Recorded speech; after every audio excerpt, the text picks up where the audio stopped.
আসসালামু আলাইকুম। আশা সকাল আছেন, আমি ভালো আছি আলহামদুলিল্লাহ। সকাল সকাল বৃষ্টি শুরু হয়েছে, মানে ভোর রাত থেকে বৃষ্টি শুরু হয়েছে। বৃষ্টি থেকে বিজয় সামনে এলাকা তলা হয়ে গেছে, বন্যা হয়ে গেছে, ছোটোখাটো বন্যা বন্যা। আজকে সারা রাত ধরে একটু একটু বৃষ্টি হয়েছে, আর সকালবেলা অনেক বৃষ্টি হয়েছে আর কি। বেশি বৃষ্টি হওয়ার কারণে এই রাস্তাঘাটে পানি জমে গেছে। তো আর কি করবো, এখন এই বৃষ্টিতে ভিজে ডিউটিতে যাইতে হবো। আর ডিউটিতে যাইতে হচ্ছে সকাল সকাল, আর বিদেশ সরণি সকাল সিগনালে আমি দাঁড় রয়েছি, এখনো কোনো গাড়ি পাচ্ছি না। যেহেতু বৃষ্টির দিন হলে গাড়ি অনেক খুব কম পাওয়া যায়।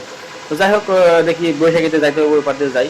আর যেহেতু কষ্ট, বৃষ্টির দিনে ডিউটিতে হাজার হলেও যাইতে হয়। আর বাসে উঠেছি, বাসে ওঠার পরে জাহাঙ্গীর গেট সিগনালের বাম সাইডে একবারে 1 ফিটও পানি হয়ে গেছে। গাড়ি কিভাবে চলাচল করবো সেটাই বুঝতে পারতেছি না।